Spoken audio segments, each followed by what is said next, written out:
বলেছেন কুল্লু যুনুবি ইয়াগফিরুল্লাহু মিনহা মা শাআ ইল্লা হুকুকুল ওয়ালিদাইন ফাইন্নাহু ইউআজ্জিলু লিসাহিবিহি ফিল হায়াতি ক্বাবলাল মামাত। আল্লাহ চাইলে সমস্ত গুনাহ মাফ করে দিতে পারে, কিন্তু মা বাবার সাথে যারা নাফরমানি করে আল্লাহ তাদেরকে কখনো মাফ করবেন না।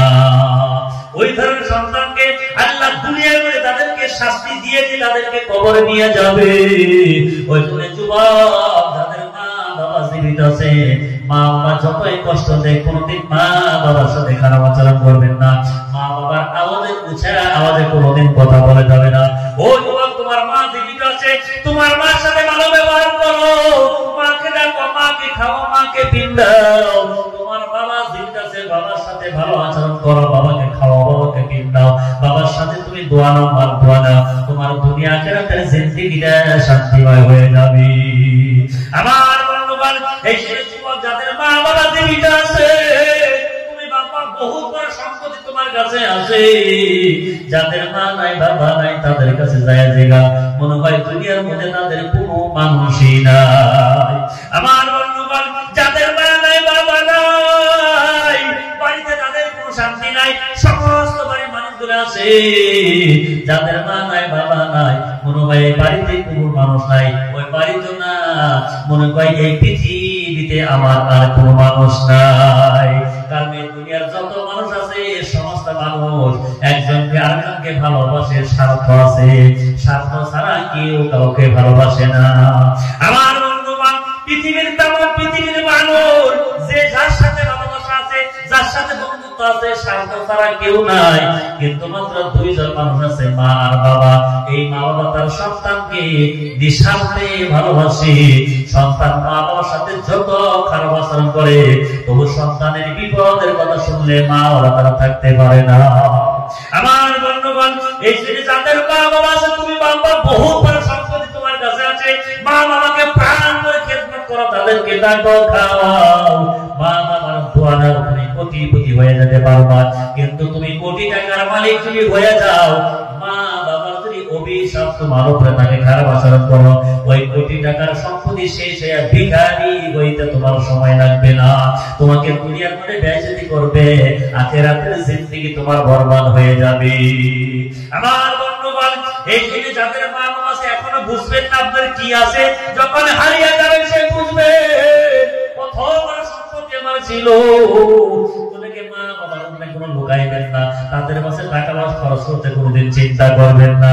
আপনি ধান করে হলে মা বাবাকে খাওয়ান, আপনাকে আল্লাহ বরকত দান করে দিবি। আমার বন্ধুগণ, কারণ মা বাবা খাওয়ার পাগল না, পয়সার পাগল না, সন্তানের কোনোদিন তারা কষ্ট চাই না। বন্ধুগণ, আমার বন্ধুগণ, শুধু তারা একটু ভালোবাসা চায়। ও বন্ধু, যার মা বাড়িতে জীবিত আছে, আপনি বাইরে থাকেন, সারাদিন কাজ করেন, আপনি যদি বিকালবেলা বাড়িতে 5টা কমলা নিয়ে গেছেন, আপনার ছেলে মেয়ে আছে, ওই 5টা কমলা নিয়ে আপনার মার হাতে দিবেন, আপনার মার কলিজা ঠান্ডা হয়ে যাবে। কিন্তু আপনার মা আত্মসার না, ওই 5টা কমলা আপনার মা কোনোদিনে খাবে না। আমার বন্ধুগণ, ওর বাড়ি থেকে একটা কমলা ছিঁড়ে মাত্র একটা পিস টুকরা খাবে, আর আপনার ছেলে মেয়েকে দিবে, সবগুলা দিয়ে দিবে, সব আপনার ছেলে মেয়ে খাবে। আপনি শুধু দেখাই আপনার মাকে দিবেন, কিন্তু আপনার মা সবগুলো কোনোদিন খাবে না। আপনার ছেলেকে আপনার মেয়েকে খাওয়াবে, কিন্তু আপনার মার কলিজা ঠান্ডা হবে না। আমার বন্ধুগণ, আপনি কমলা নিয়ে গেছেন বাজারে থেকে, আপনার মা জীবিত আছে, কিন্তু মা 5টা কমলা নিয়ে দিয়ে আপনি আলাদা করে 3টা কমলা মার হাতে দিলেন। বাকি যে কমলাটা দেখেন, অনেক মা আছে মনে করবো যে কত কমলা বানিয়ে আনছেন, আমাকে মাত্র 3টা দিল, এরকম ভাবতে পারে না। নাই, কিন্তু এরকম হতে পারে আপনি 5টা নিছেন, কমসে কম একটা কমলা আপনার মাকে যদি আপনি দিয়ে খাওয়ান, আপনার মা একটার আধা কেজিও খাবে না, আপনাকে খাওয়াইবে, কিন্তু আপনার মা কলিজা ঠান্ডা হয়ে যাবে। সন্তান কমলা দিচ্ছে, আমাকে দিয়েছে, কিন্তু আপনি কমলা আনলেন, আপনার মাকে দেখাইলেন না, দিলেন না। আপনার ঘরে যখন খাবেন, আপনার সন্তান যখন খাবে, কমলার সেন বাসনা পাবে না। নাই, বাসনা যখন পাবে আপনার বৃদ্ধ মা বলবে, আমার ছেলে বাড়িতে কমলা আছে, আমাকে জানাইল না, ছেলেগুলা খায়, মেয়েগুলা খায়, একটা দিন আপনি শিখাইলেন না, মা কলিজার মধ্যে আঘাত পাইব না। আমার বন্ধুরা, আপনি কি কিছু দেন, আপনি দোয়া দেন, আপনার দুনিয়া আখিরাতের জিন্দেগিটা শান্তিময় হয়ে যাবে। আমার বন্ধুগণ, আপনি আরো দোয়া পাইবেন। আপনি আপনার ছেলে 5টা কমলা নিয়ে গেছেন, আপনার মা আপনার বাবা যদি বৃদ্ধ আছে, একটা কমলা আপনি নিজে মা বাবার কাছে বসে বসে বসে একটা কমলা আপনি সিনায়া ভালো করে ফলো করা করে আপনি মা বাবার মুখে আপনি একটা দুইটা করে সুখে দেন, আপনি খাওয়ায় দেন, আপনার জন্য প্রাণ খুলে দোয়া করে দিল বন্ধুগণ। আর বন্ধুগণ, এই যে খাওয়ানোর কথা মনে পড়ে গেল আমার মার কথা। গত 3 বছর হয়ে গেছে বন্ধুগণ, আমার মা এই দুনিয়া থেকে বিদায় হয়ে গেছে বন্ধুগণ। আমার মা অনেকদিন অসুস্থ মনে পড়া ছিল। আমি তো দুনিয়া থেকে, আমার বাড়িটা 10 কিলোমিটার দূরে। আমার মা বৃদ্ধ। আমি যেদিন আসছিলাম যে জুমার দিন, আজকের মতো জুমার দিন ছিল, জুমার দিন আমার মা মোটামুটি সুস্থ, কোনো কিছুই খায় না। আমি যদি কিবা দিই মা খায়, বাড়ি বাড়ি খালি কিছুই খায় না, জ্বর কিছুই খায় না, কিন্তু আমি বললে না করে। আমি একটা নাস্তা যেটা কিনা নিয়ে আমি নিজে ছিলে আমি কাটছি, আমি কাটে কাটে ছোট ছোট পিস করছি, কাটা কাটা করে আমি মাকে বসে মাকে আমি খাওয়াইছি। এদিকে আমার জুমার নামাজ মসজিদে আসতে হবে, জুমার নামাজের সময় গেছে আমাকে আমি নিজে খাওয়াইছি। খাওয়ার পরে আমার ছেলেটাকে তোমার বসে দিয়েছি, তুমি বসো, তোমার মুখে সব করে খাওয়াই দিলাম। আমি বলছি মা আমার মসজিদের সময় আমি মসজিদে যাই। আমি কইতে মতো আসছি জুমার দিন মসজিদে নামাজ পড়ছি। জুমার নামাজ পড়ার শেষে আমি হঠাৎ করে খবর পেলাম মার অসুখ বেশি হচ্ছে, বরপাড়া মেডিকেলে নিয়ে এসছে। আমি ফির গেলাম মার সাথে বরপাড়া মেডিকেলে। ওখানে 2 মাস এক্সপায়ার রাখতে মেডিকেলে ভর্তি করছি, আর কিনা দিতে দিয়ে গেছি। মা খালি বলে আমাকে বাড়িতে নিয়ে চলো, আমাকে বাড়িতে নিয়ে চলো, খালি আমাকে বাড়িতে নিয়ে যাবো। বললাম বৃদ্ধ মানুষ 2 মাস, এখন ইফতার সময়, এখানে কষ্ট হবো। মা যদি বলতেছে বাড়ির দিকে নিয়ে যায়, বাড়িতে নিয়ে যাবে। বাড়িতে তাদেরকে পাঠিয়ে দিলাম যে গাড়িতে তারা যাও, আমি তারাবির নামাজটা করে আসছি। আমার বন্ধুগণ, আমি তারাবির নামাজটা পড়া পড়ার কথা। যখন মাগরিব নামাজ হয়ে গেল, আমার ভালো লাগে না, মা বাড়িতে গেছে। আমি কুকুরটিকে বললাম, আমার মসজিদ হানিফ সাহেব বলে গিয়ে তারাবির নামাজটা পড়াই দেবো, আমি আজকে আমার ভালো লাগে না, কোথায় আমার মা অসুস্থ, আমি বাড়িতে যাই। আমি বন্ধুগণ, বাড়ি পাওয়ার আগে আমার মা দুনিয়া থেকে বিদায় হয়ে গেল। আমি বলছিলাম এই যে আমি নিজে বসে বসে যে খাওয়াইছিলাম, দৃশ্যটা আমার মনে পড়ে। নিজের মাকে আপনি একটা কমলায় তারপরে টুকরা খাইটা আপনার সন্তান নিজে যদি মার মুখের করে দেওয়া যান, ওই মার কলিজা ঠান্ডা হয়ে যাবে। আপনার বাবা প্রাণ বলে আপনাকে দোয়া করে দিবে না নাই। এই জন্য বন্ধুগণ, যাদের মা বাবা জীবিত আছে, যে মা বাবা আমি আপনি যখন ছোট ছিলাম, আমার মা বাবা কতবার না আপনাকে মুখের মধ্যে লোকমা তুলে দেওয়া হয়েছে, কতবার মা নিজে না খাইয়া, বাবা নিজে না খাই আমাদেরকে খাওয়াইয়া লালন পালন করে বড় করছে। আমার বন্ধুগণ, সে মা বাবা যখন বৃদ্ধ হয়ে যায়, সন্তান যখন যুবক হয়ে যায়, তুমি যদি তোমার মা বাবার মুখে একটা লোকমা তুলে না দাও, মা বাবার পরিজার মধ্যে আঘাত পাবে না। আমার সন্তান রে, ছোটবেলায় তাকে নিজে না খাইয়া কখন আপনাকে বারবার মানুষের কাছে গালি গালা শুই না, মানুষের দ্বারে দ্বারে যায় তাকে খুঁজাই না, তোকেও খাওয়াইছি। আজকে তুই আমার সম্মুখে তুমি শাশুড়িকে খাওয়াও, তোমার মাকে তুমি ডাকো না, তোমার শ্বশুরকে তুমি যদি আব্বা আব্বা বলে ডাকো, তোমার শ্বশুরকে ভালো মন্দ খাওয়া, তোমার আম্মাকে না দাও, তোমার দুনিয়ার জিন্দেগিটা বরবাদ হয়ে যাবে, আখিরাতের জিন্দেগিটা বরবাদ হয়ে যাবে। অথবা যাদের মা বাবা আছে, বহুত বড় সম্পত্তি আছে, ওই মা বাবার খেদমত করো, তাদের কাছে ভালো ভালো খাও, তাদেরকে বিদ দাও, তাদের কাছে থেকে দোয়া নাও, তোমার দুনিয়া আখিরাতের জিন্দেগি শান্তিময় হয়ে যাবে। একটা বার তোমার মা তোমার বাবা যদি প্রাণ খুলে দোয়া করে দেয়, জায়গায় থেকে তুমি কোন জায়গায় পৌঁছে দেবে নিজেও ভাবতে পারবা না। আমার বন্ধুগণ, এই জন্য মা বাবার দোয়া চাইতে পৃথিবীতে আর বড় দোয়া কেউ নাই। মা বাবা চাইছে বড় দোয়া আর পৃথিবীতে কারো নাই। এই জন্য যাদের মা বাবা আছে তাদেরকে প্রাণ করে খেদমত করো। কোনদিন মা বাবার সাথে উঁচা আওয়াজে কথা বলবা না। তুমি যখন বিদেশে থাকো, 15 দিন 1 মাস 2 মাসের জন্য যাও, তোমার বৃদ্ধ মা বাবা বাড়িতে আছে, তোমার বিবিকে ফোন করে ডেইলি 5 বার খবর নাও, তোমার মেয়েকে তোমার ছেলেকে ফোন করে খবর নাও, কিন্তু মোবাইলে তোমার মা বসা আছে, আব্বা বসা আছে, একটা বার তুমি জিগাও না তোমার আব্বা কেমন আছে, তোমার মা কেমন আছে, একটু কথা বলো না। ওই মা বাবার কলিজার মনে আঘাত পাই বেরো নাই। আমার বন্ধুগণ, তোমার বিবি বাচ্চার সাথে কথা বলতে কোনো কথা নাই, একটা বার তুমি বলো আব্বা কোথায় আছে, যাও আব্বাকে খালি জিগালে না আব্বা ভালো আছে আছেন, আপনি ভালো থাকেন, আব্বা কোনো প্রয়োজন হলে আমাকে বলবেন, আপনার কিছু খাইবার দরকার হলে আব্বা আমাকে বলবেন, কিছু কিনতে চাইলে আপনি বলবেন। আপনার আব্বা কোনো বস্তু খাবার দিবেন আপনার কাছে করবো না, কোন বস্তু কিনার কথাও আব্বা আপনার কাছে কইব না। আমার বন্ধুগণ, আপনি ফোন করে খালি জিজ্ঞাসা করলেন মা, আমার কলিজা ঠান্ডা হয়ে যাবে। আপনার মাকে বলবেন মা আপনি কি খাইবেন বলেন, আপনার মা কোনদিন বললো মুখটা খাই তোমটা খাই করবো না, কি পিঠা বলবো না, শুধু বলবো বাবা আমার কিছুই লাগবে না, তুমি ভালো থাকো।